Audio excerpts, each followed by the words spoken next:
लेकिन दोस्तों मेरी आवाज आ रही है आपको?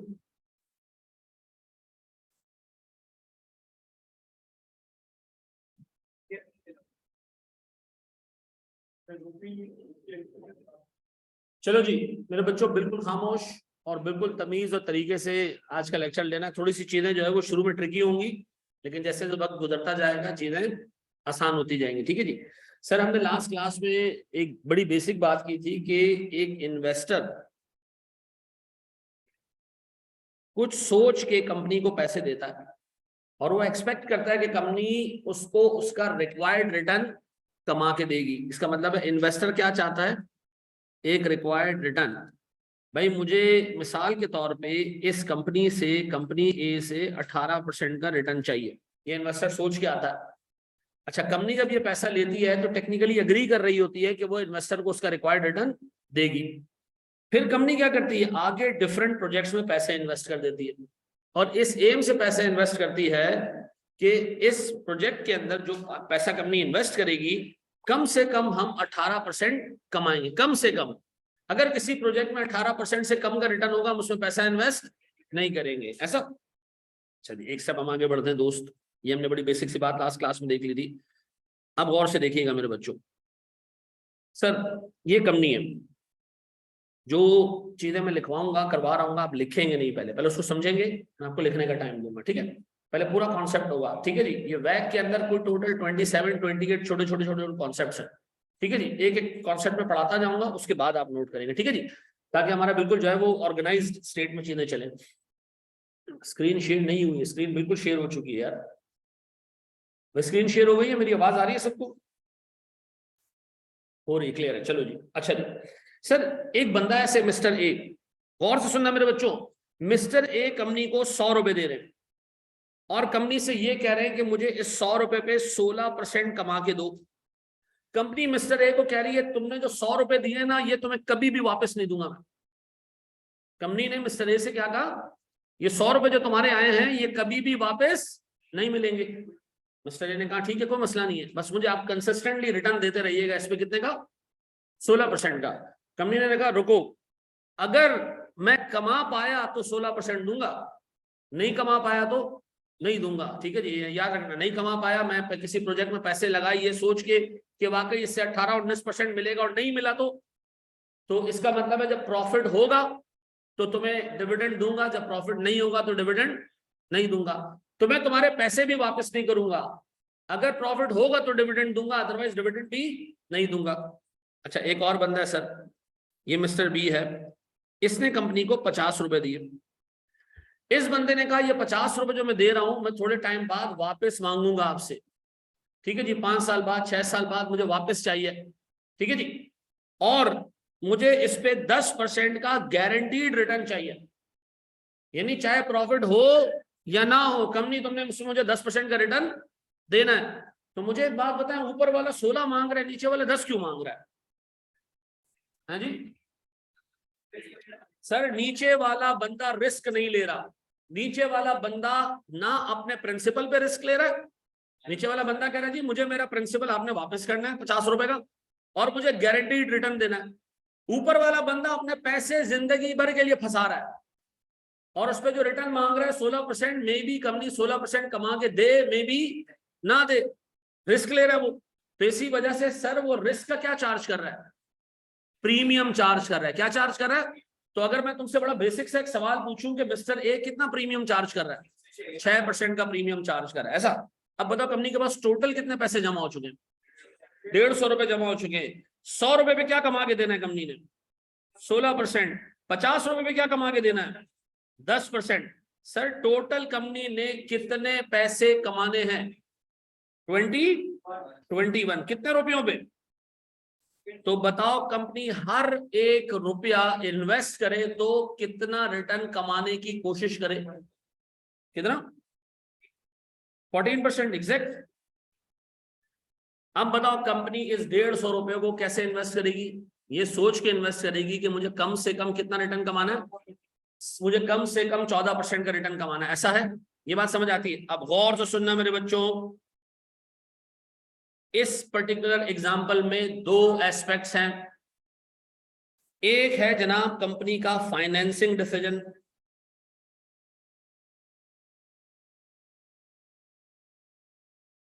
और एक है कंपनी का इन्वेस्टिंग डिसीजन।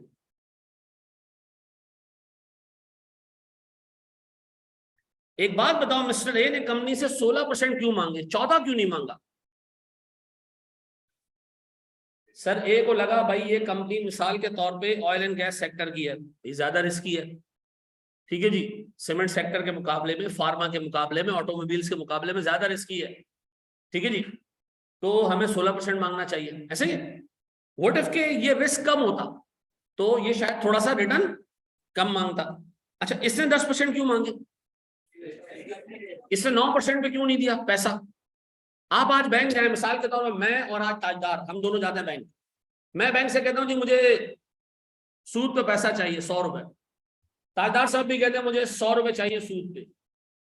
उसने कहा अहमद रजा आपको 10% पे सूद देना है और उसको 9% पे देना है। मैंने कहा क्यों भाई, ऐसा क्यों? उसने कहा जी उसको घर से पैसे मिलते हैं, उसकी इनकम कांस्टेंट है, आपकी इनकम ऊपर नीचे हो रही है, कभी बच्चे ज्यादा कम ज्यादा कम ज्यादा कम, तो आपकी इनकम वॉलेटाइल है, तो इसका मतलब है बैंक भी हर एक बंदे को सेम रेट पे सूद नहीं देता। तो अगर हमें बैंक ने 10% पे सूद दिया है, मे भी कोई और बंदा बैंक जाता जो बैंक को कम रिस्की फील होता तो बैंक उसको शायद 9% पे भी दे देता, मे भी कोई ऐसा बंदा जाता जो हमसे ज्यादा रिस्की होता तो बैंक उसको ज्यादा रेट पे लोन देता। इसका मतलब ये कि कंपनी जितनी ज्यादा रिस्की होगी, शेयर होल्डर भी उतना ज्यादा रिटर्न मांगेगा और बैंक भी ज्यादा सूद मांगेगा, ऐसा। तो बताओ सर, इन दोनों के रिक्वायर्ड रिटर्न को देखते हुए मेरा weighted average cost of capital कितना आ रहा है? 14%। इसका मतलब है कंपनी ने कम से कम कितना रिटर्न कमाना है? अच्छा, अगर कंपनी अपने ऑपरेशंस को अच्छा मैनेज करे, लगातार प्रॉफिट कमाती रहे, किसी बदनामी किसी स्कैंडल के अंदर ना है कि जी इसके डायरेक्टर चोर है, ये प्रॉफिट्स में इसने 2 नंबरी की है, फ्रॉड किया है, ऐसे किसी कॉर्पोरेट स्कैंडल में ना आए, लगातार प्रॉफिट कमाती रहे, तो सर आइंदा आने वाले दिनों में शेयर होल्डर और बैंक अपना रिक्वायर्ड रिटर्न कम कर देंगे। इसका मतलब है सर ये कंपनी के टू सम एक्सटेंट कंट्रोल में होता है कि इन्वेस्टर उससे क्या रिटर्न मांगता है, और वो कंट्रोल में किस तरह है? अगर कंपनी अपने क्रेडेंशियल्स, अपने फंडामेंटल्स, प्रॉफिट कमाना, ठीक है जी, एथिक्स को इंटैक्ट रखना, सर अगर ये कंपनी कर पाएगी तो लोग क्या करेंगे? आज मैं आपसे कहता हूं यूनिलीवर में पैसा इन्वेस्ट करोगे थल कॉर्पोरेशन में, क्यों सर? क्योंकि यूनिलीवर का एक प्रॉफिटेबल ट्रैक रिकॉर्ड है, यूनिलीवर की वर्क एथिक्स बहुत जबरदस्त है। यूनिलीवर तो एक ऐसी कौम की कंपनी है जिसको तुम यहूदी कहते हो, पता नहीं काला काफर कहते हो उसको, लेकिन उनको सर जो है वो इतना इतना अकल है कि उन्होंने जो है वर्क एथिक्स इतनी जबरदस्त रखी हुई है कि जो बंदा अपना पैसा इन्वेस्ट करता है वो ये सोच के इन्वेस्ट करता है कि यार नहीं, कुछ भी हो जाए कंपनी डूब जाएगी, किसी भी XYZ रीजन की वजह से, बेईमानी की वजह से नहीं डूबेगी, ऐसा है कि नहीं?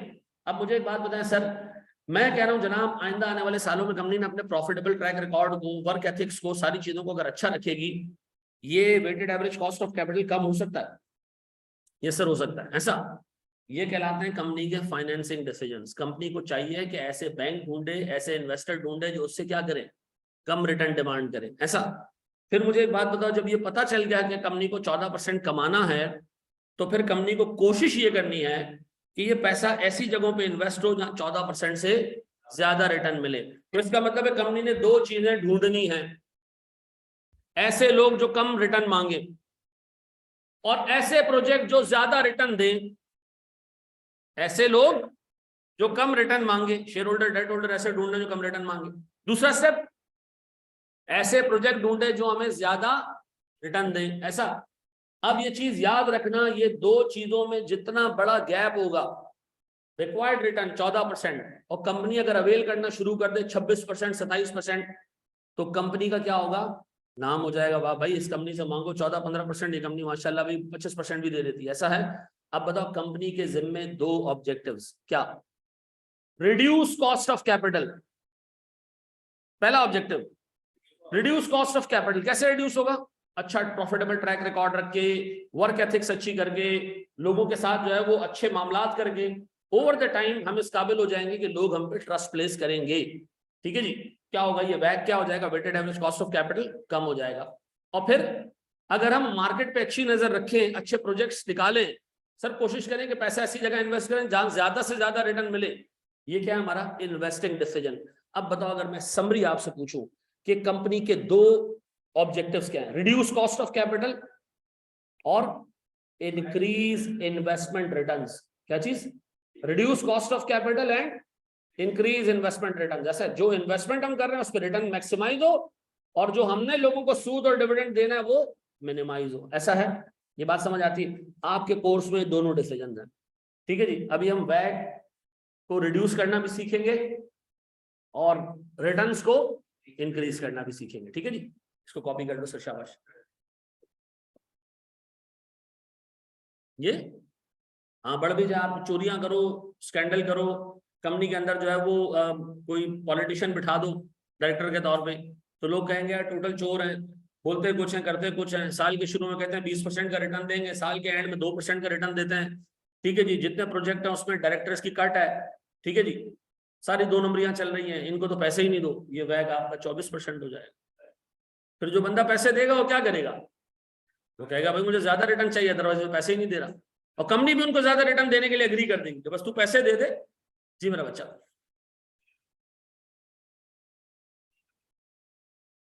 शामिल है?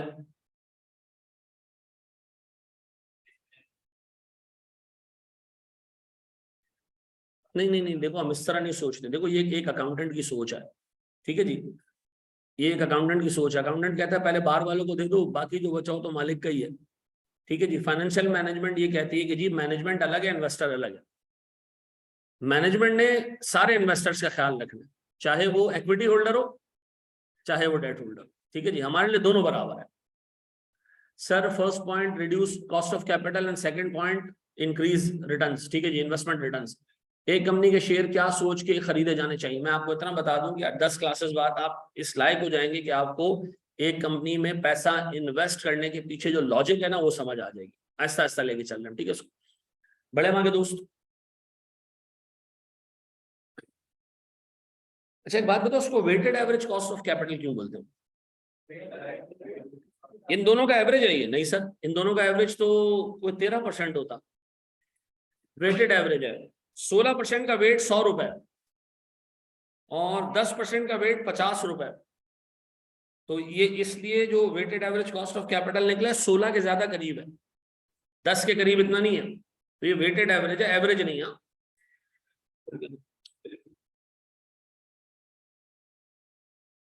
दोबारा मैं रिपीट कर देता हूं, मैंने आपको ये कहा कि एक कंपनी का एम ये होना चाहिए कि अपने कॉस्ट ऑफ कैपिटल को क्या करे, रिड्यूस करे और अपने रिटर्न ऑन कैपिटल को इंक्रीज करे, ऐसा। अच्छा जी, अब गौर से सुनना मेरे प्यारे बच्चों, बोर्ड पे लिखना, बोर्ड सारी चीजें 2 मिनट के लिए छोड़ दो, पूरा फोकस यहाँ करो। सुनो, आप जरा बहुत टेक्निकल डिस्कशन होने जा रही है, जरा ध्यान से तसल्ली से 3-4 पॉइंट्स इसमें कवर होंगे जो एमसीक्यूज में भी टेस्ट कर सकता है एग्जामिनर और थ्योरी का क्वेश्चन भी इस पे आ सकता है। सुने दोस्त, मैं एक छोटी सी एग्जांपल से आपको बताऊंगा। सर मिसाल के तौर पर मेरे पास कुछ पैसे पड़े, ठीक है, और मैं ये पैसा इन्वेस्ट करना चाहता हूं, पैसिव इन्वेस्टमेंट। पैसिव इन्वेस्टमेंट समझते हो? एक्टिव इन्वेस्टमेंट क्या होती है कि कोई प्रॉपर्टी खरीद ली मैंने स्टॉक खरीदा उठा के बेचा, कपास खरीदी बेची, सोना खरीदा बेचा, मैं ट्रेड कर रहा हूँ रेगुलर बेसिस। ठीक है जी, मैंने कहा नहीं यार ट्रेडिंग वेडिंग नहीं करनी है यार, काम नहीं करना कोई बैठ के, पैसे में चाह रहा हूँ इन्वेस्ट हो जाए, बस साला साल रिटर्न आता रहा है, सुकून हो जिंदगी में। तो मैं जाता हूँ एक इन्वेस्टमेंट एडवाइजर के पास। किसके पास? इन्वेस्टमेंट एडवाइजर को मैं कहता हूं जनाब मुझे बताएं कितने इन्वेस्टमेंट एवेन्यूज हैं। क्या इन्वेस्टमेंट एवेन्यूज? उसने कहा जी बहुत सारे एवेन्यूज हैं। मैंने कहा बताया, मैं पैसा इन्वेस्ट करना चाहता हूं। उसने कहा सर मैं आपको रिटर्न भी बताता हूं और रिस्क भी बताता हूं। मैंने कहा रिस्क क्या होता है? उसने कहा सर आप पैसा इन्वेस्ट करें और पैसा डूब जाए, रिस्क है। मैंने कहा अच्छा, मतलब पैसा डूब भी सकता है? उसने कहा बिल्कुल सीधी बात है सर, आप जब पैसा इन्वेस्ट करेंगे तो ऑब्वियस सी बात है किसी बंदे को देंगे, वो बंदा उसको यूज करेगा, अपने पास तो नहीं रखेगा, यूज करेगा तो पैसा डूब भी सकता है, तो नुकसान आपको होगा। मैंने कहा यार मुझे बताओ एवेन्यूज कौन कौन से। उसने कहा सर एक बड़ा जबरदस्त एवेन्यू है और वो है गवर्नमेंट बॉन्ड्स। आप एक काम करें, गवर्नमेंट ऑफ पाकिस्तान को उधार दे दें, मैंने कहा ये जो बैठे हुए इनको, ठीक है, उन्होंने कहा इन्हीं को दे दे, कोई मसले वाली बात नहीं है, ये आपको इंशाल्लाह ताला 10% का रिटर्न देंगे। अच्छा ये मैं एग्जांपल दे रहा हूँ, गवर्नमेंट बॉन्ड्स पे अभी रिटर्न चल रहा है कुछ 16%, ठीक है जी, ये मैं आपको एग्जांपल दे रहा हूँ, ठीक है। तो मैंने कहा 10% रिटर्न मिलेगा, अच्छा और रिस्क, उसने कहा 0%।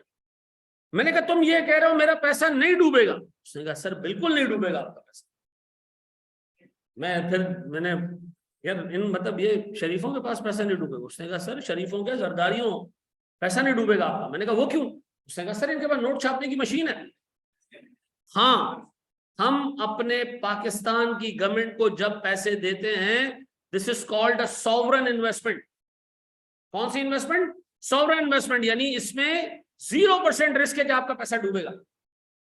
मैंने कहा अच्छा। उसने कहा सर लेकिन आपको रिटर्न 10% मिलेगा। मैंने कहा ओके यार मुझे ना थोड़ा ज्यादा रिटर्न चाहिए। उसने कहा सर फिर आप एक काम करें, आप कॉर्पोरेट बॉन्ड्स ले लें, आप अच्छे कॉर्पोरेट बॉन्ड्स ले लें या बैंक में पैसा रख दें, यानी बैंक डिपॉजिट कर ले, ठीक है जी, आप अच्छे कॉर्पोरेट बॉन्ड्स ले लें। मैंने कहा ये कॉर्पोरेट बॉन्ड्स क्या होते हैं? उसने कहा अभी समझाता हूं सर आपको। देखें ये है कंपनी, इसको पैसे की जरूरत पड़ती है, लोन चाहिए होता है, ये जाता है बैंक के पास, बैंक मुझे लोन दे दो, दूसरे से तीसरे से चौथे से, हर बैंक की एक लिमिट है लोन देने की, एक पार्टी को लिमिट है लोन देने की। तो सब तमाम बैंकों ने इसको लोन दे दिए एक कंपनी को। कंपनी को अब भी पैसे की जरूरत है, अब कंपनी क्या करेगी? अब कंपनी अवामुन नास से पैसा कलेक्ट करेगी और क्या इशू करेगी? बॉन्ड्स इशू करेगी। जिस तरह कंपनी शेयर इशू करती है ना, आवाम से पैसा ले लेती है, तो कंपनी क्या इशू कर सकती है? बॉन्ड इशू कर सकती है। तो कंपनी क्या इशू करेगी? बॉन्ड इशू करेगी। ये कंपनी बहुत जबरदस्त है, बहुत जबरदस्त कंपनी है, लेकिन इसको इस वक्त पैसे की जरूरत है, बड़े प्रोजेक्ट्स में डालने पैसे। बैंक से लोन ले चुकी है, अब किसके पास जा रही है? अवाम के पास। ये जो बॉन्ड्स होते हैं ये टेक्निकली उधार ले रही है एक कंपनी, और आप अगर बॉन्ड खरीद रहे हो तो उसको उधार दे रहे हो। अब बताओ मेरे पास पैसा है, अगर मैं बॉन्ड खरीदता हूं तो मैं उधार ले रहा हूं या उधार दे रहा हूं? सर मैं दे रहा हूं। या तो उसने कहा बैंक में पैसा रख दो या क्या करूं, कॉर्पोरेट बॉन्ड्स ले लो, ठीक है जी। अब मैंने कहा यार कॉर्पोरेट बॉन्ड्स किसकी लूं, तो मुझे 1000 कंपनीज मार्केट में नजर आ रही है। लड़को सुन रहा हूं मैं क्या बोल रहा हूं? प्यारे भाई, मार्केट में 1000 किस्म के बॉन्ड्स हैं, 1000 किस्म की कंपनीज हैं, किसको पैसा दूं, किसका बॉन्ड खरीदूं, मुझे तो नहीं पता।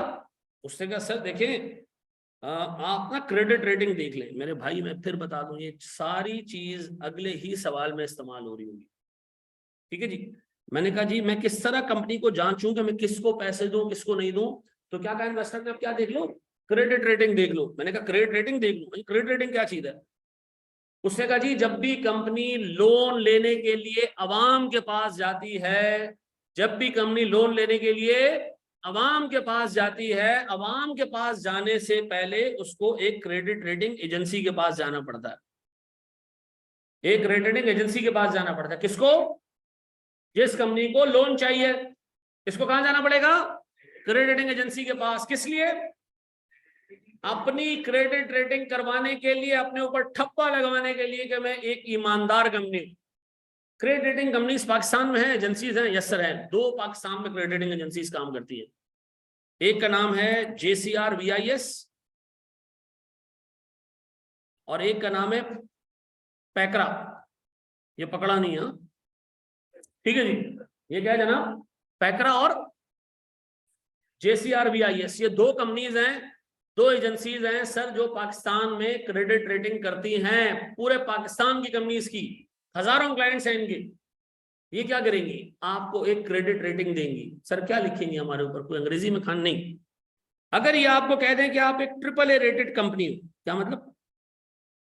AAA रेटेड का मतलब है as good as government, as good as AAA is as good as sovereign.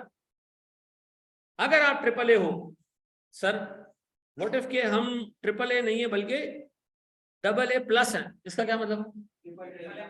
हम करंटली AA पे हैं, लेकिन हमारा अगला मूव क्या है?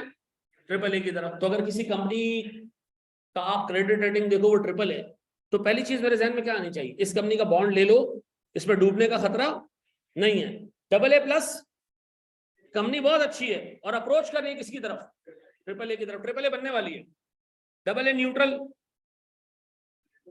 डबल ए पे ऊपर जाएगी नीचे जाएगी अभी डिटरमिन नहीं किया जा सकता। डबल ए माइनस अभी है डबल ए पे, लेकिन अभी इससे नीचे जाने ऊपर नहीं आना, हालात इसके अच्छे नहीं है, अभी तो है डबल ए। लेकिन भाई ये क्रेडिट रेटिंग कंपनीज कैसे मालूम करती है कि ट्रिपल ए है या डबल ए है? सर इसकी प्रॉफिटेबिलिटी देखती है, इसके कैश फ्लोज देखती है, इसके डायरेक्टर्स की एजुकेशन देखती है, इसके क्लाइंट्स देखती है, इसके सप्लायर्स देखती है, इसका पूरा एनवायरनमेंट रीड करती है और फिर उसके बाद क्या इशू करती है? Credit rating. अब बताओ सर, अगर मैं पैसा इन्वेस्ट करने जा रहा हूं तो सबसे अच्छे कॉर्पोरेट बॉन्ड्स, सबसे अच्छे कॉर्पोरेट बॉन्ड्स, सबसे अच्छे बैंक्स कौन से जो क्या हो? Triple A rated. ऐसा अगर मैं ट्रिपल ए रेटेड बैंक्स पे जाऊंगा ना तो मुझे शायद 10% पे ही लोन मिल जाए, सॉरी 10 नहीं 11% पे जो है वो 11% का रिटर्न मिले, और रिस्क क्या होगा? 0%। तो बताओ गवर्नमेंट बॉन्ड्स में पैसा इन्वेस्ट करें या कॉर्पोरेट बॉन्ड्स में? देखो ट्रिपल ए रेटेड का मतलब है हालात जो नजर आ रहा है ना, इसमें लग रहा है कि डूबेगी नहीं, लेकिन ऐसा हो सकता है कि 1% से भी कम चांस है, लेकिन हो सकता है सर डूब जाए ऐसा। अब सुनो, मैंने कहा नहीं यार ये 10 और 11% नहीं, मुझे तो मंड मंड के सूद खाना है। उसने कहा फिर आए आपको हम बताते हैं। फिर आप एक काम करें, ऐसे कॉर्पोरेट बॉन्ड्स लें जो ट्रिपल बी रेटेड है। मैं फिर बता दूं, एग्जाम में ये रेटिंग के वर्ड्स यूज हो रहे होंगे। वो कहेगा ट्रिपल ए का रेट है ये, ट्रिपल बी का रेट डिटरमिन करने के लिए इसको बढ़ाएं या कम करें। अब बताओ ट्रिपल बी का मतलब क्या है? एवरेज बॉन्ड्स है, सही है बस, ठीक है जी, बस गुजारे लायक कंपनी है, ठीक है जी। सर ये आपको दे रही है 13% का रिटर्न, लेकिन there is a chance of 2%, 1%, 3%, depend करता है, चांस है कि पैसा डूब जाए। मैंने कहा अच्छा हाँ सही है, 98% चांस है कि हम सेफ रहेंगे ना, हाँ कोई मसला नहीं है, 13% का सूद अच्छा लग रहा है। बंदे ने कहा और कमाना है? मैंने कहा, उसने कहा यार कुछ जंक बॉन्ड्स भी हैं। क्या है जनाब? Junk bonds. मैंने कहा ये क्या है? मैंने कहा बदनाम में जमाना कंपनियां, ठीक है जी, आप यकीन करें आपको 15% भी सूद दे देंगे, आप तैयार हो जाओ, बस इनको बोलो पैसा देना है, मैंने सूद दे, कहेंगे साईं 15%, बस एक दफा आओ तो सही। तो सर इसमें चांस है कि 10% पैसा डूब जाए, ऐसा 10% चांसेस हैं कि पैसा डूब जाए। हमने कहा नहीं यार और खाना है हमने। उसने कहा सर फिर आप सूद ना खाएं, फिर आप एक काम करें इक्विटी में पैसा इन्वेस्ट कर दें, किसी कंपनी के शेयर्स लेने, बॉन्ड्स हम छोड़ें। अगर मैं किसी कंपनी के शेयर ले लूं तो रिटर्न क्या हो सकता है सर? 20% से 40% भी हो सकता है, लेकिन ये चांस है कि पैसा डूब भी सकता है। देयर इज अ 50% चांस के पैसा।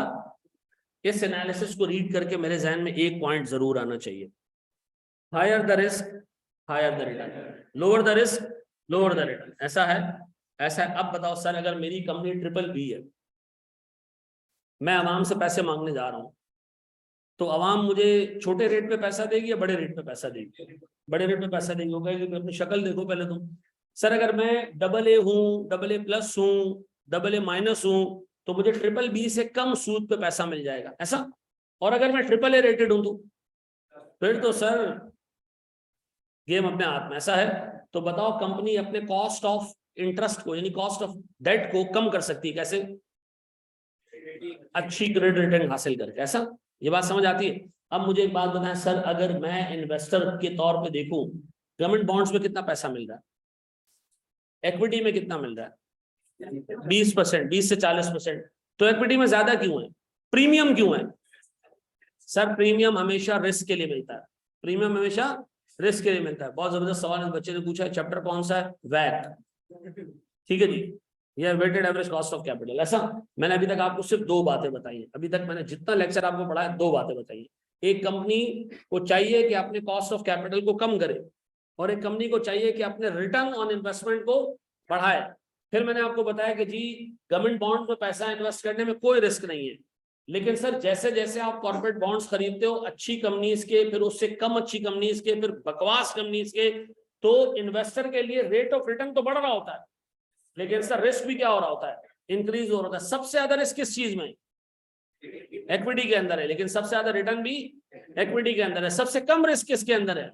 गवर्नमेंट बॉन्ड्स में या ट्रिपल ए रेटेड बॉन्ड्स में, लेकिन सबसे कम रिटर्न भी इन्हीं में। अगर एक वर्ड एग्जामिनर इस्तेमाल करता है हमेशा हर सवाल में, सर इस जो बैक का सवाल आता है उसमें एक लफ्ज जरूर लिखा होता है, that is risk free return.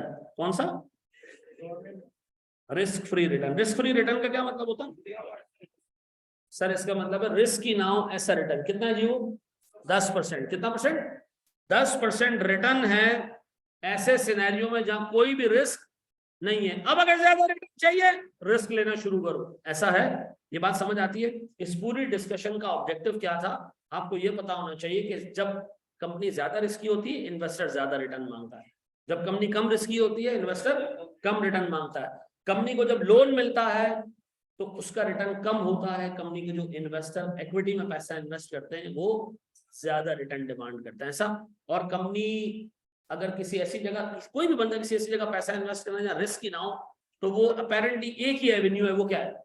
Government bonds. और गवर्नमेंट बॉन्ड के करीब करीब एक और एवेन्यू है, वो क्या है? Triple A rated bond. ये समझ आता है? ये कॉपी करो अच्छे तरीके से शाबाश। ट्रिपल ए भी ऑलमोस्ट रिस्क फ्री है।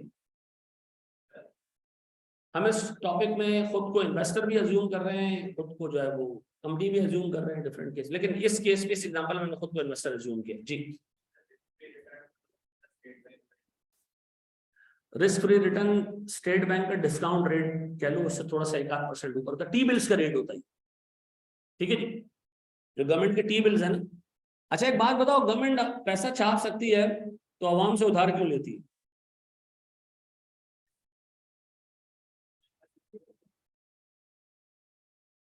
सुनो सुनो सुनो, मैं तुम्हें एक बात बता रहा हूँ। मैं अपनी वाइफ से पूछा, मेरी वाइफ ने इनफैक्ट मुझसे पूछा, इतना कर्जा कर्जा है, नोट छापने की मशीन है, छाप के दे दे। तो नहीं सुनो, तो मैं हंसने लग गया। मैंने कहा क्या फजूल सवाल पूछा तुमने? तो मेरी दूसरी वाइफ भी बैठी, मैंने कहा तुम जवाब दो, ठीक है। उससे भी जवाब दिया, हाँ मैं भी यही सोचती हूँ कि इतना पैसा तो नोट छाप के देने, कहानी खत्म करें, ठीक है जी। फिर मेरी एक बेटी है, मतलब हमारी जो है वो बच्ची है, वो सी फाइनल में, बेटी मेरी अपनी बेटी नहीं है लेकिन मेरे बड़े भाई की बेटी है। तो उससे मैंने पूछा, मैंने सी फाइनलिस्ट है, मैंने कहा तुम क्या कहती हो? उसने कहा बाजी सही कह रही है, ठीक है ना। हाँ भाई बिगड़ा, सत्यानाश हुआ है। ये चीज भी हमारे इस कोर्स में कि मनी सप्लाई ज्यादा होने से क्या फर्क पड़ता है? मनी सप्लाई इंक्रीज होने से इन्फ्लेशन बढ़ती है, कैसे बढ़ती है वो आप आगे देखना। अच्छा, मुल्क में जब मनी सप्लाई कम करना होता है ना, तो गवर्नमेंट ऑफ पाकिस्तान लोगों से उधार लेना शुरू कर देती है और बदले में उनको क्या देना शुरू कर देती है? बॉन्ड्स देना शुरू। तो इससे क्या होता है? मनी सप्लाई गवर्नमेंट के हाथ में आ जाती है, पैसा गवर्नमेंट सिस्टम से बाहर निकाल देती है, ठीक है जी। ये कोर्स में आगे बहुत सारी चीजें हैं, ठीक है जी। लेकिन उसके बाद भी तुम लोगों ने यही बोलना, हाँ नोट छाप के दे दो, क्या मसला है?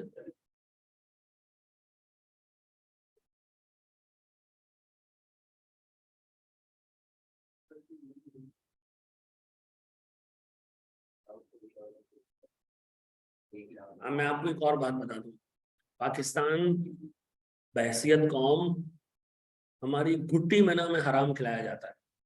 और कितने हराम खोर लोग हैं पाकिस्तान के, ठीक है जी, जो बिजनेसमैन क्लास है, जो पाकिस्तान के बाहर बिजनेस करती है। एक बंदे ने एक आईटी कंपनी बनाई, एक्सपोर्ट की पाकिस्तान से बाहर, और उसने बड़ी इंपॉर्टेंट बात क्या की? एक्सपोर्ट की। क्या एक्सपेक्टेड? डॉलर्स आएंगे, डॉलर्स आए, यहाँ गवर्नमेंट ऑफ पाकिस्तान ने उस पर टैक्स लगाया, बिल्कुल सही टैक्स लगाया। इस बंदे को लगा कि यार ये तो गंद हो रही है, उसने क्या किया? दुबई में भी एक कंपनी खोल दी, एक्सपोर्ट करता है, पैसे दो टुकड़ों में मंगवाता है। 80% पैसा दुबई में गिरवाता है, 20% पैसा यहाँ गिरवाता है, ठीक है जी। यहाँ उतना ही पैसे गिरवाता है जितना उसका कॉस्ट होता है, ताकि वो बस ब्रेक इवन से थोड़ा बहुत ऊपर आ जाए, ठीक है जी। और फिर हम खड़े होकर गालियां देते हैं, हमारा लीडर ऐसा है, हमारा लीडर वैसा है। खुद टू द कोर हम बेईमान, ठीक है जी।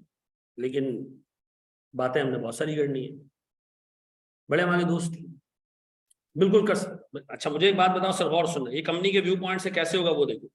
अब आओ मेरे प्यारे बच्चों, सुनो सुनो सुनो, सारी चीजें सुनो, सारी चीजें छोड़ के डिस्कशन सुनो। सुनो मेरे बच्चों,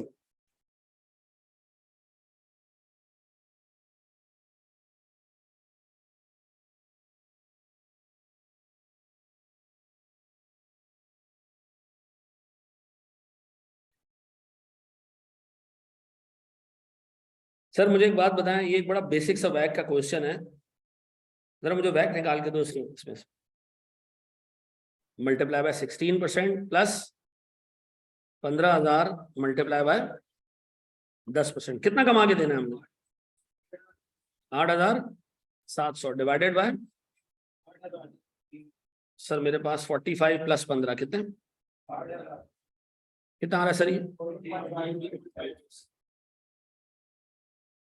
ऐसा है मेरे बच्चों? अच्छा, एक स्टेप आगे बढ़े हम। अब मुझे सवाल आपने करके देना है, बड़े थोड़ा सा मुश्किल सवाल दे रहा हूँ, ठीक है? मुश्किल नहीं होगा, लेकिन आप एक चीज मिस कर दोगे।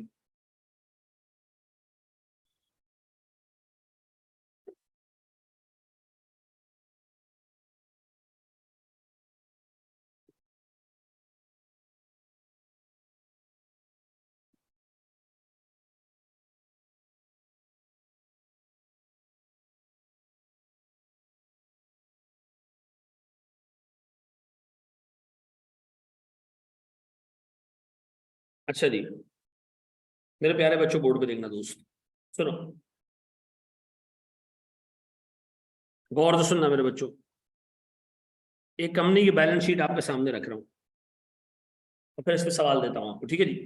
बैलेंस शीट के एक साइड पे एसेट्स आ रहे होते हैं, मैं कह रहा हूं जी फिक्स्ड एसेट्स हैं और करंट एसेट्स हैं। दूसरी साइड पे क्या आ रहा होता है? इसको मैं कहता हूं सोर्सेज ना, रिसोर्सेज। क्या कहता हूं? रिसोर्सेज। ये रिसोर्सेज है कंपनी के पास, एसेट्स हैं भाई, कैश है, रिसीवेबल है, मशीनरी है, प्लांट है, जमीन है, ये हमारे सारे रिसोर्सेज हैं। लाया कौन है? शेयर होल्डर लाया, या हमने लोन लिया है, शॉर्ट टर्म डेट। सुनो जरा गौर से, 450 रुपए के मेरे पास सर फिक्स्ड एसेट्स हैं, 150 रुपए के करंट एसेट्स से कितने हो गए टोटल? 600 हो गए। ऐसा सर मेरे पास इक्विटी है जनाब 400 रुपए की, मेरे पास लॉन्ग टर्म डेट है 150 रुपए का, शॉर्ट टर्म डेट है 50 रुपए का। सर ये मेरे पास कितने हो गए? अब गौर से सुनो, ये है क्या? इक्विटी का मतलब है शेयर होल्डर ने पैसा दिया है, यही है ना? पैसा किसने दिया है? ये पैसा दिया शेयर होल्डर ने। किस लिए दिया है? सर डिविडेंड कमाने के लिए। इसका मतलब है कंपनी को इस पैसे को यूज करके डिविडेंड पे करना है। तो बताओ, इस पैसे की कॉस्ट, इस पैसे का किराया कंपनी को पे करना है, क्या नाम है उसका? डिविडेंड। इसका मतलब है कंपनी के पास 400 रुपए पड़े तो कंपनी के खाला के लड़के ने नहीं दिए, कंपनी को इस पे क्या देना है? डिविडेंड देना है। सर ये long term debt, long term debt किसी बैंक से लिया होगा हमने, अवाम से लिया होगा हमने, बॉन्ड इश्यू किए होंगे, या किसी बैंक से लोन लिया होगा, इस पे क्या पे करना है? इंटरेस्ट पे करना है। फ्री में नहीं मिला ये पैसा, इस पे सूद देना है। फिर शॉर्ट टर्म डेट, इस शॉर्ट टर्म डेट में मेजॉरिटी ट्रेड क्रेडिटर्स होते हैं। क्या होते हैं?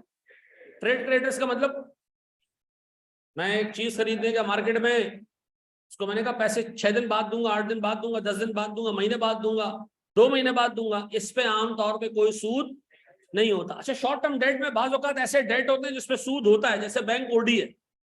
लेकिन मैं पूरे बीएफडी के और पूरे एमएफए के सब सिलेबस में अज्यूम करूंगा कि शॉर्ट टर्म डेट पे कोई इंटरेस्ट नहीं, अनलेस के एग्जामिनर मुझे क्लियरली लिख के दे कि इसमें क्या शामिल है, ओवरड्राफ्ट शामिल है। अदरवाइज मैं हमेशा अज्यूम करूंगा ये क्या है? ट्रेड क्रेडिटर्स है। ये क्या है? क्या ट्रेड क्रेडिटर्स पे आपको सूद देते हो? नहीं सर, इसको मैं नाम दे दूं, ये है मेरे पास cost free source of finance. ऐसा यानी ये मेरे पास एक ऐसा सोर्स ऑफ फाइनेंस है जिससे मुझे कुछ एसेट्स मिले, स्टॉक मिला होगा, जिसपे मुझे कोई सूद पे नहीं करना।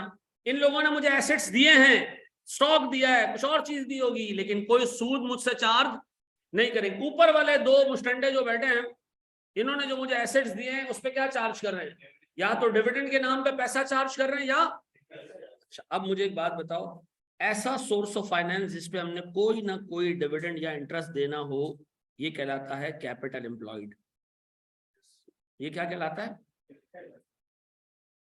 ये कहलाता है कैपिटल एम्प्लॉयड। ऐसा है? ये क्या कहलाता है मेरे बच्चों?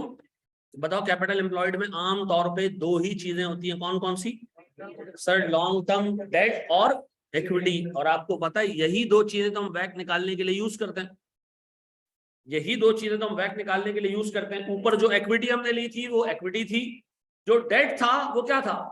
लॉन्ग टर्म डेट, क्योंकि सूद उसी पे दे रहे हैं। जिस पैसे पे हम सूद नहीं देते उसको हम वैक निकालने के लिए कंसिडर भी नहीं करते, उस पर सूद ही नहीं देना हमने। तो हम देखते हैं जी हमने किस पैसे पे सूद देना है, हमने वही देखना है। ऐसा तो बताओ वैक निकालने के लिए कौन सा कैपिटल लिया जाता है, कॉस्ट फ्री या कैपिटल एम्प्लॉयड? Capital employed. ऐसा गौर से सुनना मेरे बच्चों। अब अगर मैं तुम्हें एक सवाल दूं तो तुम मुझे कैपिटल एम्प्लॉयड सामने रख के हिसाब किताब करके दे दोगे? पक्का? ये पहले कॉपी करो सर, शाबाश जी मेरा बच्चा।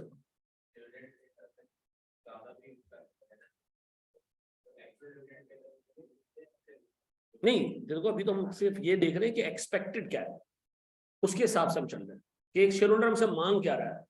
जो देंगे हम वो तो आगे पता चलेगा ना। वह कैलकुलेट होता है काम करने से पहले, ठीक है जी। साइम रुक जाओ, अभी आगे इसी सवाल को आगे लेके चलते तो उसमें दोबारा आ जाएगा, ये जल्दी आएगा मेरा भाई।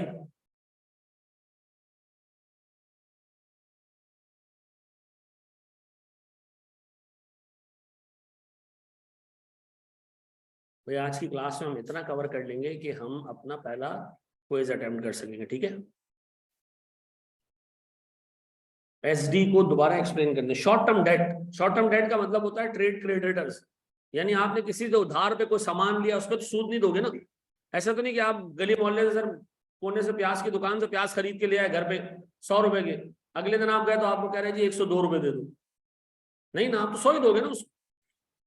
सर मार्केट वैल्यू यूज करते हैं व्हाइल कैलकुलेटिंग बैक, बिल्कुल। अभी तो हमने शुरू ही किया बेटा, अभी मार्केट वैल्यू पे तो हम पहुंचेंगे, अभी तो आराम आराम से तसल्ली से सारी चीजें देखनी है।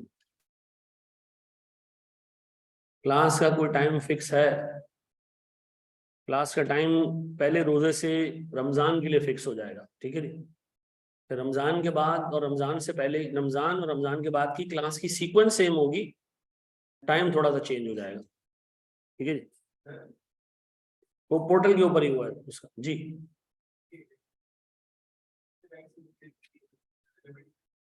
एक कंपनी पाकिस्तान में जितने बैंक खुले सबसे लोन लेना चाहे तो ले लो, तो मसला नहीं।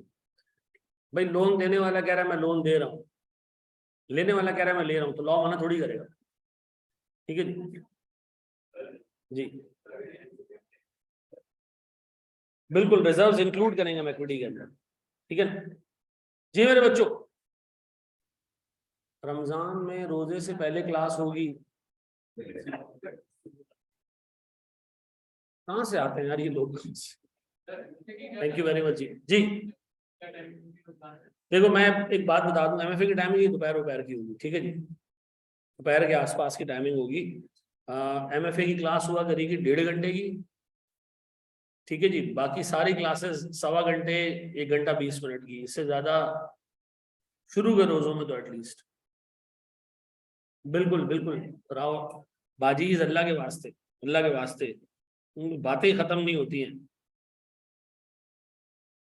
ठीक है जी। बड़े हम आगे दोस्त तो मुझे भेज दिया sir, I am extremely ashamed. आपने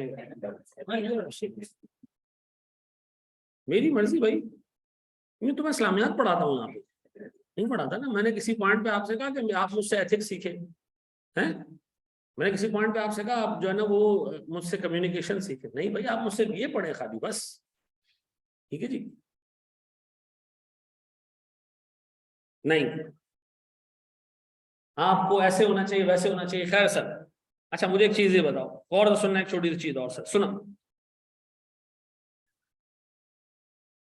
एग्जामिनर आपको फंसाता कैसे है? वो बैलेंस शीट देखता है, और सुनो, वो बैलेंस शीट देखता है, कहता है मैं बच्चे से क्या पूछूं, ऐसे सवाल बना के पूछूं कि बच्चा जलील ख्वार हो जाए। वो इसी सवाल को कैसे बनाता, सुनो। वो कहता है जी कंपनी के पास फिक्स्ड एसेट्स हैं, कितने के जी? 450 रुपए के, ठीक है जी। फिक्स्ड एसेट्स कितने के? और कंपनी का वर्किंग कैपिटल, वर्किंग कैपिटल का मतलब क्या होता है? करंट एसेट्स माइनस, वो कहता है जी कंपनी का वर्किंग कैपिटल है 100 रुपए, कंपनी के फिक्स एसेट्स कितने हैं 450, कंपनी का वर्किंग कैपिटल कितना है जी 100 रुपए। बताएं जी कंपनी का कॉस्ट ऑफ इक्विटी ये क्या होता है जी, आइंदा के बाद जब मैं वर्ड लिखूं ना के, इसका मतलब क्या होगा, इन्वेस्टर इक्विटी होल्डर क्या रिटर्न मांग रहा है, इक्विटी होल्डर का रिक्वायर्ड रिटर्न क्या कहलाता है के, यानी कॉस्ट ऑफ इक्विटी। अब एक कह रहे हैं कॉस्ट ऑफ इक्विटी तो सी ही होता है भाई, इसी तरह लिखते हैं, ठीक है जी के, ठीक है जी, ये इसकी इंटरनेशनल एब्रीविएशन है। सर के है 16%, तो फिर ये क्या होगा कॉस्ट ऑफ डेट यानी interest rate, sir interest rate है से 12%। एग्जामिनर ने कहा जी वैक निकाले, ये सवाल आपको दिया, आप परेशान हो, इक्विटी कितनी है डेट कितना है ये तो बताओ, ये क्या सीन है, ठीक है जी। अच्छा एग्जामिनर ने साथ में आपको ये भी बता दिया कि हमारे लॉन्ग टर्म डेट है मिसाल के तौर पे 150 रुपए का, आप कह रहे हो यार 150 रुपए का लॉन्ग टर्म डेट है लेकिन इक्विटी कितनी है तो पता ही नहीं चल रहा है इससे, है फिक्स्ड एसेट्स वर्किंग कैपिटल और लॉन्ग टर्म डेट, एग्जामिनर कह रहा है वैक निकाल दो। अब ना ना ना ना ना सुनो सुनो सुनो, अब आपको याद है बचपन में हमने एक अकाउंटिंग इक्वेशन पढ़ी थी, fixed assets plus current assets ये टोटल एसेट्स होगा, माइनस ना इक्वल्स टू क्या चीज, equity plus long term debt plus short term date, ऐसा यही है ना।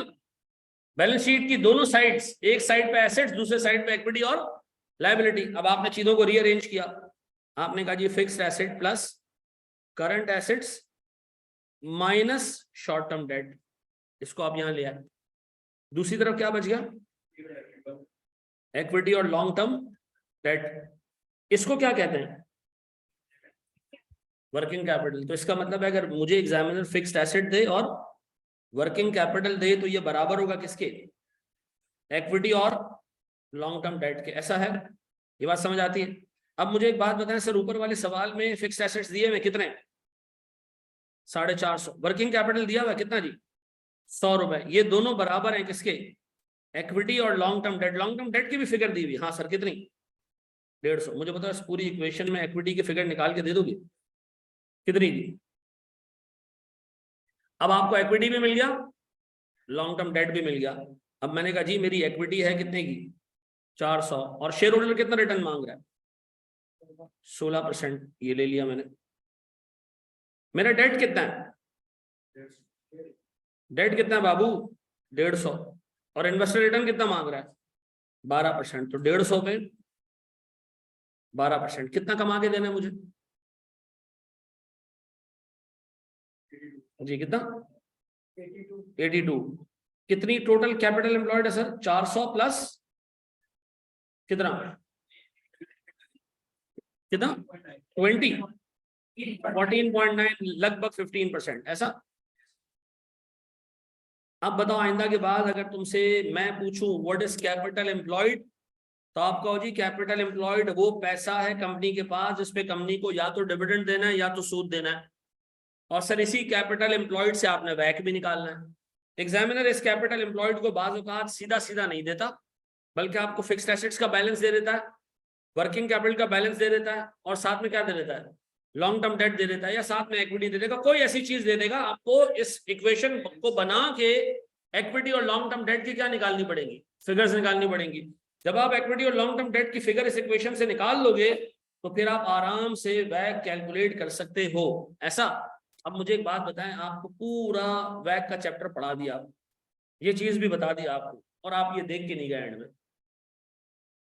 और पेपर में आ गया इस तरह का सवाल, सीए फाइनल में 18 मार्क्स का सवाल आया, उस बंदे ने फिक्स्ड एसेट्स की वर्किंग कैलकुलेट कर, फिक्स्ड एसेट्स कैलकुलेट करवाया, उसने वर्किंग पूरी कराई, डेप्रिसिएशन निकलवाया, ये निकलवाया वो निकलवाया, फिक्स्ड एसेट्स कैलकुलेट करवाया, फिर उसने वर्किंग कैपिटल की कैलकुलेशन करवाई पूरी, फिर वो बच्चों से एक्सपेक्ट कर रहा था कि इसको दोनों को ऐड करते तो क्या बन जाएगा, वर्किंग कैपिटल और फिक्स्ड एसेट्स को अगर मैं ऐड कर दूं ये कैपिटल एम्प्लॉयड ही बन गया ना टेक्निकली। कैपिटल एम्प्लॉयड हमारे पास कितना है 400, 150, 550, ऐसे भी आ जाएगा 550, ठीक है जी। वहां पर लोगों को ये चीज याद नहीं आई, अच्छा याद नहीं आई तो एटलीस्ट मनुष्यों इक्वेशन ही बना दो, सर्च कर लो उसके अंदर से इधर उधर करके, नहीं आया समझ में, बाहर आया सर इसमें तो वैक का डाटा ही नहीं दिया हुआ था, इसमें तो फिक्स्ड एसेट्स दिया हुआ है, डेप्रिसिएशन दिया हुआ है, ये कौन सा वैक का सवाल है।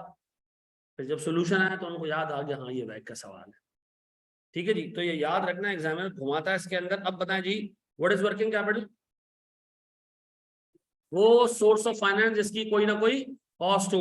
केई किसको कहते हैं? केई कॉस्ट ऑफ इक्विटी, यानी return required by equity investor. KD cost of debt, return required by bank debtor, जिसने डेट होल्डर, जिसने हमें डेट दिया है। ठीक है जी, इंटरेस्ट रेट है ये 16% क्या है?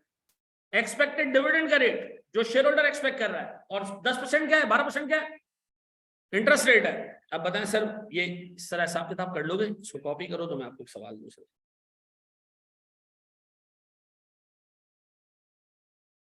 फिर वो पहले 4-5 रोजे फेल होते हैं, फिर नहीं होता है। मेरा रोजा सबसे सुकून से गुजरता है, क्योंकि मैं पूरा दिन मसरूफ रहता हूँ, तो पता नहीं चलता। आखिरी आधा घंटा बहुत खतरनाक गुजरता है।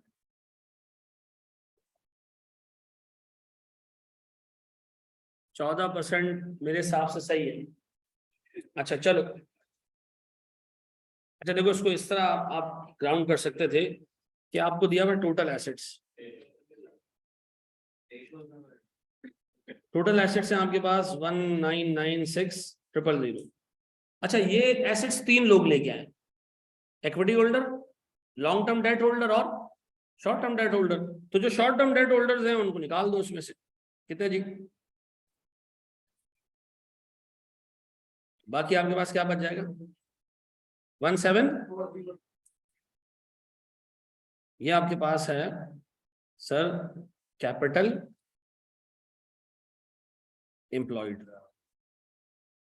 इस कैपिटल एम्प्लॉयड के मेरे बच्चों 2 हिस्से, एक इक्विटी और दूसरा डेट। अच्छा, डेट का मतलब मैं आइंदा के बाद जब डेट कहूंगा ना तो लॉन्ग टर्म डेट की बात हो रही होगी, ठीक है। तो इक्विटी कितना जी? सर वो कह रहे हैं इक्विटी ट्वाइस है, इसका मतलब है सर इसके 3 हिस्से बना दो। 3 हिस्से बनाओ, क्या आता है? 3 हिस्से बनाओ, एक एक 5,80,000 ये डेट आ गया, और 580 का डबल,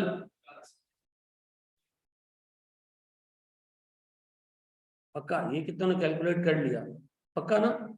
ये समझ आ गया ना जो मैंने किया है? वो कह रहे जी इक्विटी के 2 हिस्से हैं तो डेट 1 हिस्सा है, तो 3 हिस्से कर दो आप, 3 से डिवाइड कर दो, 1 हिस्सा डेट को दे दो, 2 किसको दे दो? इक्विटी के दे दो। अब बताएं सर, अगर हम वैक निकालने जाएं, अच्छा देखो, वैक निकालने के लिए ना एग्जाम में एक छोटा सा टेबल बना हो गया। टेबल में लिखोगे जनाब सोर्सेज ऑफ फाइनेंस, ठीक है जी, अमाउंट, रेट और कॉस्ट। ठीक है जी, हमारे पास सोर्सेज ऑफ फाइनेंस में है क्या क्या?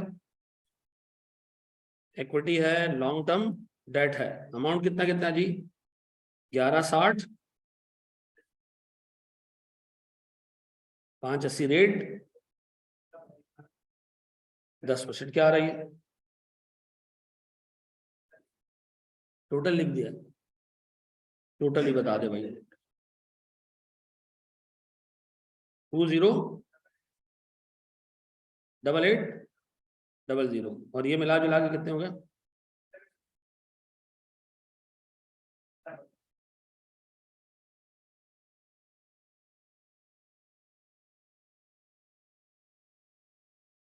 बारह %।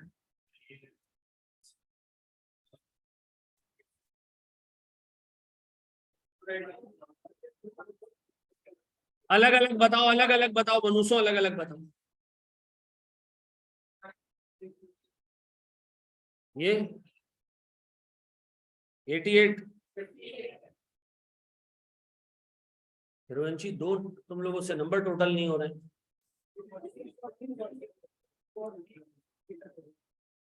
240,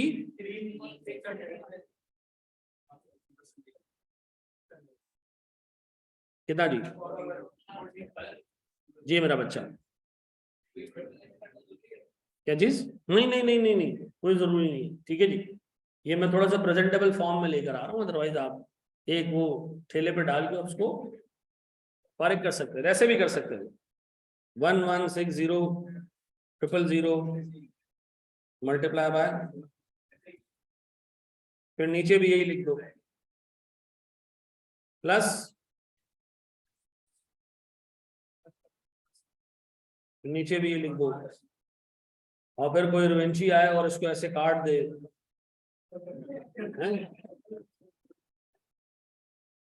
क्या आ रही है, कर लोगे मैनेज, कोई टेंशन नहीं।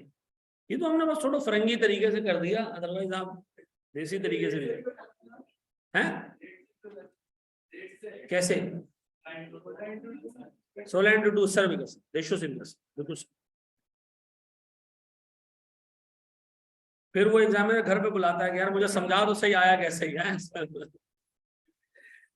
सुनो, ऑडिट करने जाओगे ना, तो ऑडिट करने में तुमने फाइल में लिख दिया सब सही है, तो पार्टनर रिव्यू करेगा तुम्हारा, वो कहेगा भाई एविडेंस किधर है, अगर सर मैंने देखा है, वो कहेगा काम कर खुद में 2 सुराख कर फाइल में लग जा, जहां कोई फाइल खोले तो उसमें सुनाना शुरू कर दे, मैंने ये देखा वो देखा ये देखा, नहीं चीजें लिखनी पड़ेगी। ठीक है जी, बड़े हमारे दोस्त हैं, क्या हो गया, हमें 4:30 तक है ना क्लास, 5 बजे तक 1.25 घंटे की क्लास है, अब तो दिलाना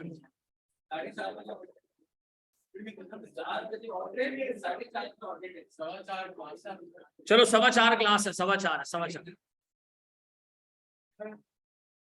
सर पेपर के 1 हफ्ते बाद आपने क्लास स्टार्ट कर दी, मैं तो सही से सोया भी नहीं।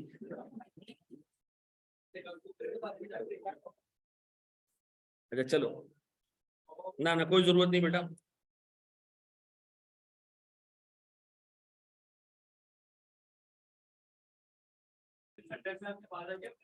हाँ पढ़ा रहा हूँ। चलो ये सवाल आखिरी सवाल करते हैं, इसके बाद हम छुट्टी करते हैं। नहीं नहीं बेटा, होमवर्क पे मैं यकीन ही नहीं रखता।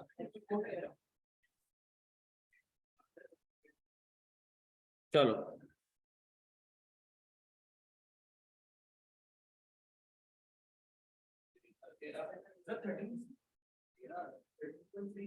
मैं आपको बताता हूँ, गलती पता क्या कर रहे हो तुम सब, गौर से सुनो। 9 मिलियन रुपए ये कैपिटल एम्प्लॉयड है, वो कह रहा है ये 60-40 में तोड़ दो, इसमें इक्विटी 60% है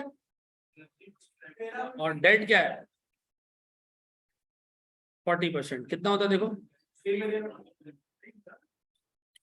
9 मिलियन का 60% निकालो,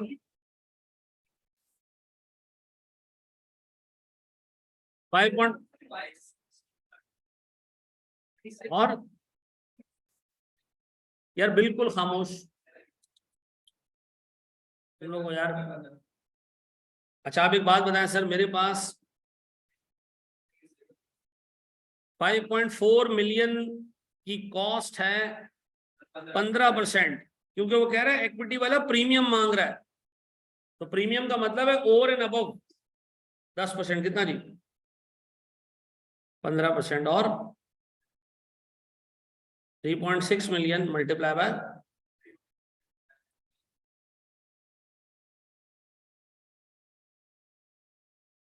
क्या रही है,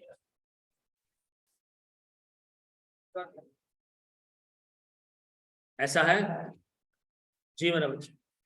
यार 1 मिनट बेटा, मैंने ये बताया था बेटा, बहुत ज्यादा डिस्कशंस, 2 रुपए को भाई अभी भी लगे हुए हो, कद्दू फर्क नहीं पड़ा, यहां देख ले यार मेरी जान। प्रीमियम का मैंने ये बताया था कि देखो जो बंदा रिस्क लेता है उसको हम क्या पे करते हैं, प्रीमियम पे करते हैं। ये बंदा कह रहा है जी मुझे 5% का प्रीमियम चाहिए, तो सवाल में और तो कोई रेट नहीं है जिससे कंपेयर किया जाए कि किसके अगेंस्ट प्रीमियम चाहिए, तो हम किसके अगेंस्ट प्रीमियम दे रहे हैं, कॉस्ट ऑफ डेट के अगेंस्ट। कि अगर किसी कॉस्ट ऑफ डेट वाले को सूद 10% मिल रहा है तो इक्विटी वाले को 5% ज्यादा देना है। ठीक है जी, पक्का जी। ये 10% कैसे आया, ये सर सवाल में ऐसे करके देखना था और यहां से निकल आना। ठीक है जी, देखो share holder debt holder company को कह रहा है मुझे 10% का सूद चाहिए, और कंपनी इक्विटी होल्डर को कह रही है तुम्हें 5% ऊपर दूंगा क्योंकि तुम रिस्क ले रहे हो, ठीक है जी, डन हो गया मेरे बच्चों। कासिम बिल्कुल सबूर 10% है ये। चलो जी sir, thank you very much, अल्लाह आपको खुश रखे अपने खर्चे पे, जबरदस्ती तुमने क्लास ऑफ करा दिया।